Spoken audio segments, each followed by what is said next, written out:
What's up, everybody? It's Keef Keyz, and today on In the Mix, I am interviewing a Philadelphia native, now all the way from Toronto, the one and only Poetre. Let's get into it.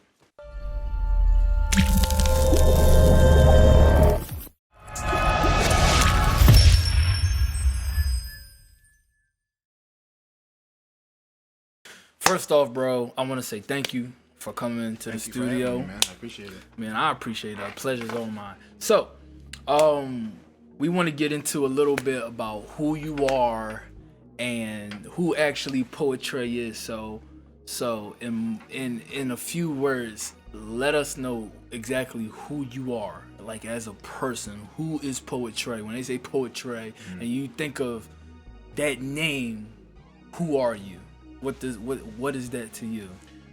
Poetry, basically the theme behind the name. Back when I was 13, I used to be a poet. You know, no music, no beats, no nothing. Just I would always write. I would always love to write. And when I grew older, it was funny because God gave me the gift to write. He actually turned it around and used it for Christian music to glorify Him. But to answer your question as to who is Poetry, Poetry is just like everybody else. You know, I'm a 21-year-old kid. You know, I grew up with my mom and dad. My mom and dad got a divorce when I was about 14 years old, so it was hard on my family. I had to become the man of the house. You know, so through high school I was, you know, paying rent for my mom. I was helping her with the bills in the house. I was taking care of everything, taking care of my sister, and majority of things like that. Everything that a teenager probably went through, such as drinking, smoking, all that crazy stuff that are of the world, I've gone through. I'm just like everybody else that's out there, just like everybody else. Wow, that's deep. So you're only 21. I'm only 21. So that was funny to me. I'm like, oh, this guy's older than me. You know, he's 21, man, grown man, 21 grown man. So in more words or less, how would you describe Poetry as an artist? Like, how would you describe your brand? Like, what do you bring to the table as this figure, this public figure that you are? Like, what exactly do you bring to the table? Well, it all starts with the crown. As you can see, this is my logo. It all starts with the crown. What the crown represents is everyone, God's lost sheep, as a royal priesthood. We are all kings and queens. We're all princess and princesses. What I bring to the table as an artist is not even just for my generation of people, but for older and younger. You know, in my music, I talk about situations that I've gone through or that friends have gone through to help them, you know, get through their times, get through their hard times, get through their good times, and ultimately get them back to Christ. That is the foundation and inspiration of my music. It is Christ-centered, just straight focusing on Him. I'm releasing the album on the 21st. As I told you before, and it's called 21, my age. And that entire album is just my story of, you know, how I grew up, where I've grown up from, what I've gone through, what my friends have gone through, and how to get over the situation that you could possibly be in. Wow. I think that's very important, especially from a ministry standpoint.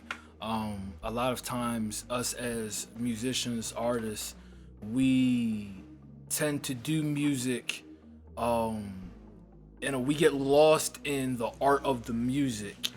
And as far as ministry goes, we forget that the whole point of ministry and the whole point of in the being of why we do what we do is that someone else may be touched, that someone else may be changed, that, you know, that someone else can experience the love of God that we have experienced. And that's the goal. That's the complete goal. Is to get out there and change hearts, change minds. Some people don't know who God even is. Never even heard the name. You know, and you know, it's better for especially the younger generation, because the younger generation, you know, they want to be out on the street, want to gangbang. You know, all the music you hear on the radio, all you hear about is sex, money, smoking, drinking, partying, all that stuff. Yeah. And it's like, you know, they get in tune with the beat, but you know, some of my music or most of my music, you know, the beat sounds like what you would hear on the radio, but the message is completely different. It's a completely positive message that gets out there to people, even youth. Have them asking, who is God? Who is Jesus Christ? What has he done for you? And it's just like, I'm able to tell them through the situations that God has put me through and the man that God has shaped me into. Yeah, and I remember, who was it? It was Tim Tebow. He was getting bashed one time after a game, and they were asking him, was like, yo, do you preach in the locker room and stuff like that? And he was like, no. He was like, I believe that your greatest ministry is how you live and how you act. Yeah. So a lot of the things in which, you know, we do, and I know that you do as an artist, is that, you know, you live out what you speak about. Right. And that's pretty much what people can relate to. Exactly. Music is an expression that can enter your mind, your subconscious, without permission. It would just get into your system. You know, that's why you end up singing and whistling elevator music, or that one song you'd be like, I don't like that song. Next thing you know, you're singing it. You know, you know, you have a lot of impact with the music that you have, in the fact that you live by a meaningful purpose. You know, that translates through your music, and other people can feel it. And it's more so like, you know, out in the street they say real recognize real. You know what I mean? And even if they're in the street, if they know you're being genuine, transparent, and if they know that you are sincere about what you're saying, then they can relate to it. Why? Because real recognize real. Yeah, that's an important word that you said too. Transparency. That's definitely one thing that I think about the most when it comes to writing my lyrics. I'm not gonna lie to you in my artistry. I'm not gonna lie to you in my record. You know, every mistake I've made, am I proud of it? No. But to think it's a lesson for me is also a lesson for other people who listen to me. So I have to be as transparent as I can be for the listeners, so that they can, one, connect with me as a person, not just an artist, but as a person, and that they connect with me as in like what they're going through. Like I said before, it's all about the connection and how people are gonna connect with your music. Yeah, you can have a hot beat, you can have your 808s and your hi-hats going wherever, whatever. But what's your message about? Can I relate to the message? Can I relate to you? You know what I mean? That's one of the most important things about music. If you're not transparent in your music, and people can tell, if you're not transparent in your music, we can tell you're fake. So what you really rapping about? And I literally just said that to myself this week. It's like, a lot of times people say real recognize real, but I would pose to think that real recognize fake more than real recognize real. You know what I mean? You can tell if someone's being authentic. You can tell if someone's being more genuine, rather than or they're not being more authentic, or they're not being genuine, more than if they really are. Because nowadays we fall into the ideology of not being able to trust people. Right. You know what I mean? So it's more so now I have to look at situations in the negative. I have to look for the negative in a situation more so than look for the positive. Right. And nowadays, and that's what a lot of listeners do. That's exactly what they do. They're waiting to find out, to listen for that negative content, for those negative things even.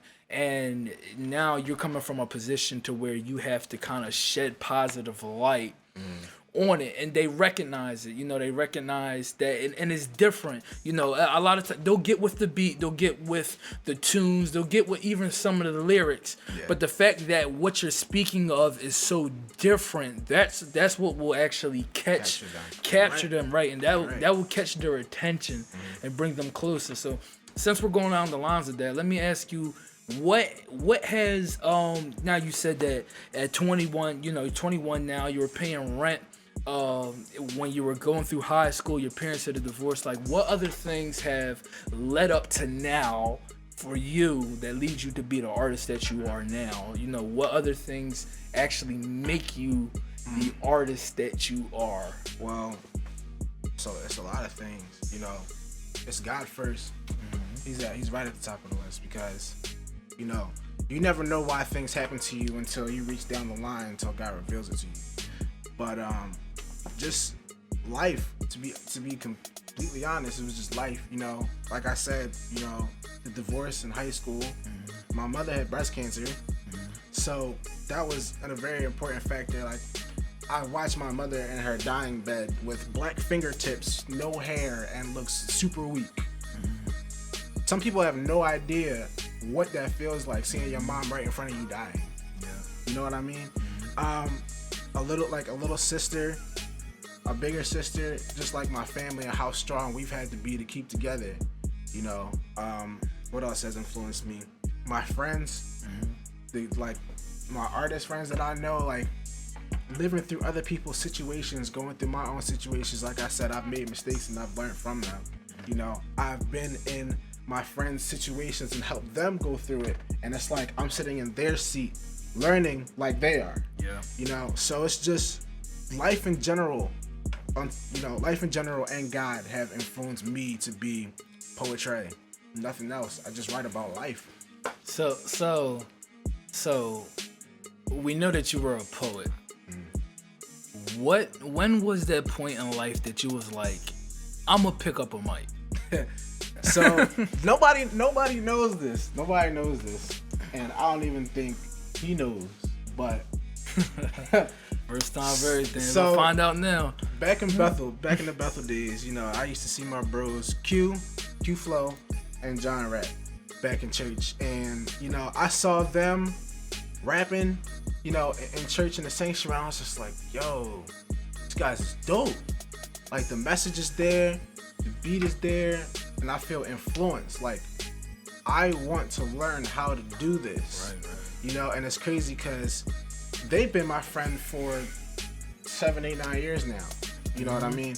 And, you know, I've been friends with them for a really, really long time. And it's funny how God will put you with somebody that will then influence you to then influence them. It's like a cycle. Like, it's crazy. And you'll never understand until he puts you in that situation.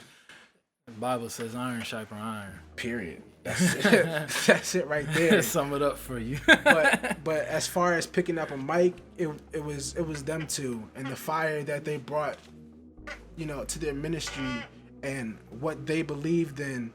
You know, it was like, yo, I want to do this. Like, I want to be a part of this ministry. Like, I want to be a part of them. Next thing you know, we got a group. We're rapping. We're putting out tracks, and we're getting into this ministry. And, you know, a lot of people are saying, you know, your music is dope, your music is good. Like, everybody in general.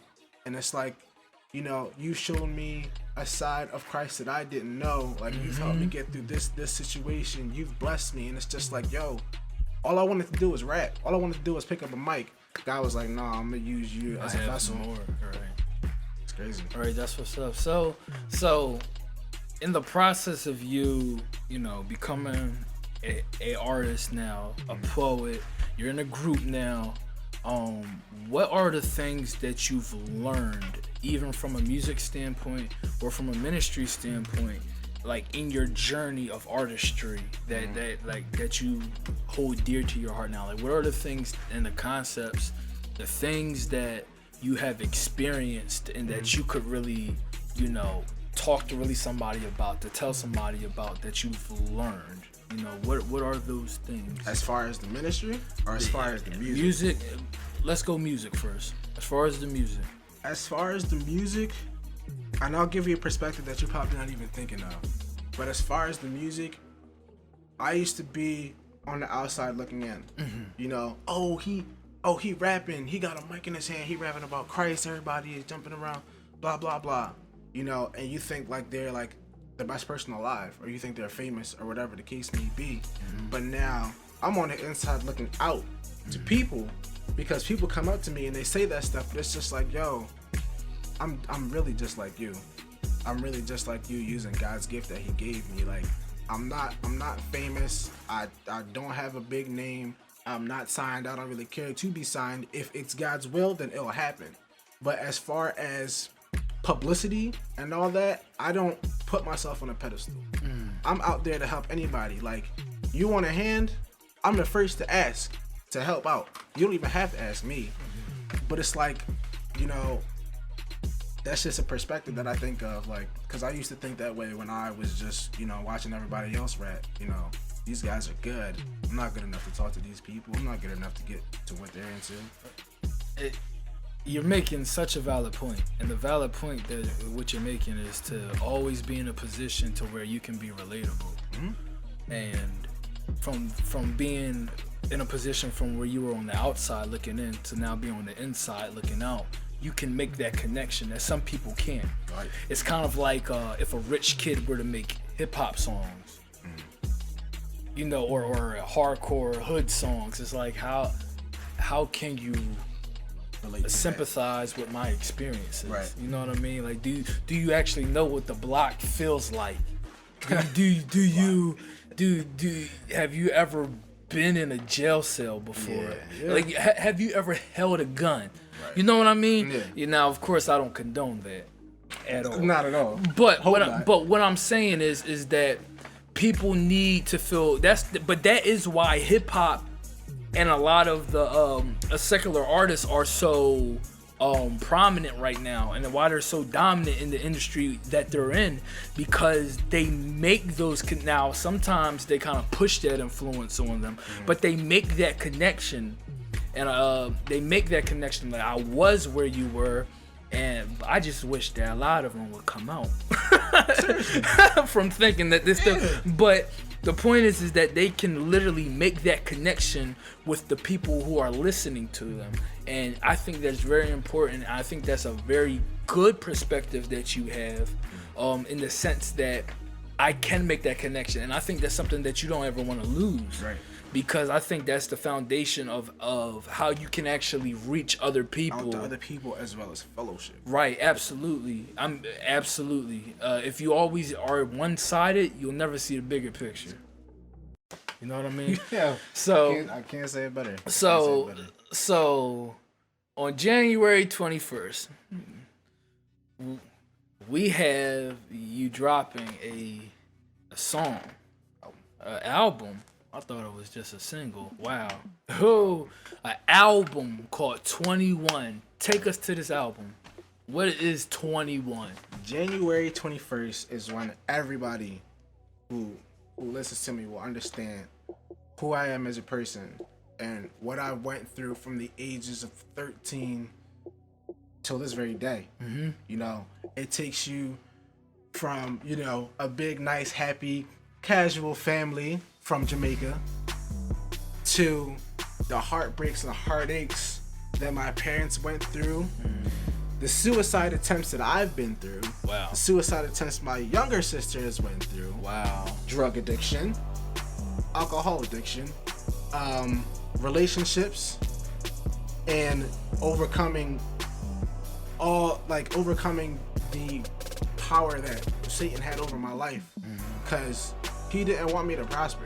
He doesn't want any of us to prosper as God's sheep, you know? And it's like the album, it starts off like high, then it gets to a low point, then it comes back up to the high point, and that's legit the past couple of years of my life. Wow. Is how the album is from front to back. I'm transparent. I didn't hide anything. Anything that I know, any secrets that I had is on that record. And it's not to scare anybody, but I'm gonna be honest. Right. You know, it took me a year. It took me a year and 2 months to put this album together. Produced everything, mixed everything, mastered everything, all from my basement.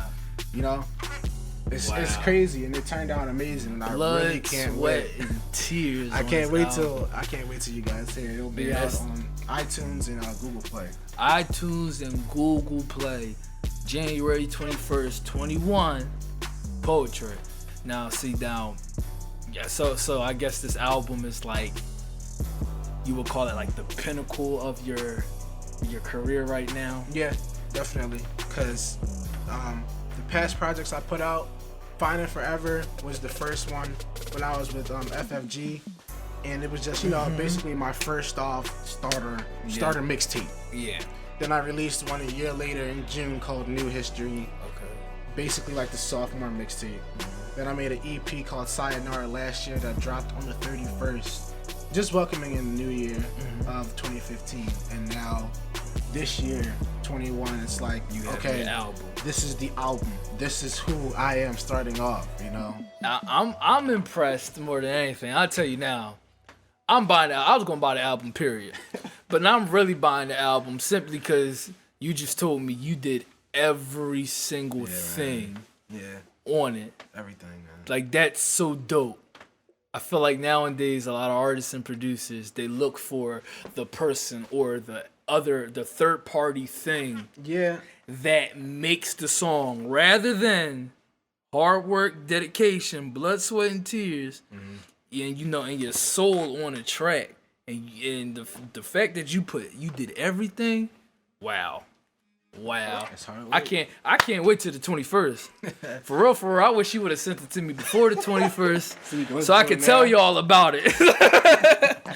Yeah, but anyway, so I was gonna ask you, what does the song? What does the this album mean to you? But there it is, man. It's everything, literally everything. So you have 21 dropping, and you have had multiple mixtapes. Yeah. So what is the next step in music from 21? I know sometimes it may be hard to see that. It's like, Dad, can I just get to the 21st? No. And then maybe after that I can tell you. No, but what's down the line? What do you have planned for us? So there's a secret that I want y'all to look out for. Uh-oh. Secret I want y'all to look out for. So Easter Sunday. Just be ready for Easter Sunday. It's a little something going down on Easter Sunday. He got up, y'all. So definitely be on the lookout for that, as well as I'm already working on the next album. So I'm already working on the next album, but this one is gonna be a completely different sound. Wow. Because as you guys know, I'm now in Toronto. When I made 21, I was in Philly. So being in Toronto has given me a chance to, one, obtain a different sound and link up with producers out there, as well as full access to studio and everything like that. But as far as the new album, it's gonna be bigger and beyond 21. Believe me. Wow. And I guess you're still running off of the energy that you have right now from doing this album. So, wow. That's pretty awesome. That's some hard work right there. That's a hard working man right here. So, if you had one artist or producer in the whole entire world to work with, who would it be? To be honest, if it was a producer, 40. Yeah. 40. The dude can make music. Like, 40 is like crazy. I had the opportunity to meet him in person in Toronto during the OVO Fest. This man is crazy. With everything. Like, you don't have to put lyrics to his music. You can just sit there and sink in it. Period. He answered my question. 40, if you watching, please. 40. Noah 40 Shabeb. That is his full name. Please hit him up because he's anxious. So we found out who you are, what you've done, what you want to do, what you are going, what you have down on paper, what you have down in the studio from here thus far. So now, what is that image in that overall? Now, you said, like, it starts with the crown. People want to know you. It starts with the crown. But what is that one image that you have of yourself being? Who is Poetre in the future? In the future? Who is he? Is he an artist still? Is he a poet? Is he, what you doing, ministry full time? Who is Poetre? In the future, he's definitely still gonna be an artist. Way better than who he is now, mentally, spiritually, and emotionally. He's still gonna be writing, he's still gonna be dropping albums, he's still gonna be producing, he's still gonna be mixing and mastering, he's still gonna do all that stuff because that's his passion, that's what he loves, that's what God has called him to do. Yeah. The logo behind Poetre is let his light shine, not mine. Wow. And his light is God's light. Wow. I'm not up there on stage. I'm not on the track. I'm not anywhere in the midst of all of this. Right. I'm just a vessel that he uses. Wow. I'm just a human body that, lucky enough, because I'm not even worthy of the position, but he's given me the gift to proclaim his name and help not only my generation, but other generations, his entire lost sheep, to once again come back to him. Wow. That's my mission. Wow. Well, man, listen. First off, I want to say thank you for everything. Thank you for your humbleness. Thank you for your position and your outlook on life and on your music, and in the way how you want to touch so many souls and how you want to touch so many people. And so, like I told y'all, on January 21st, you know, you can go get his album 21. It's on iTunes and Google Play. All right. So listen, if anyone were to find you, where would they go to find you? You can go on poetremusic.com. That links you to Facebook, Instagram, Twitter, YouTube, and SoundCloud. Poetry Music. You know, nowadays you can just say Google me, everything pops up. But you know, poetremusic.com. Go find him. If you can't find him, you can go on my website and you'll find him. All right, brother, I thank you for coming out, man. I appreciate you, man. For real. I appreciate you, man. It's Keyz, Poetry. We out.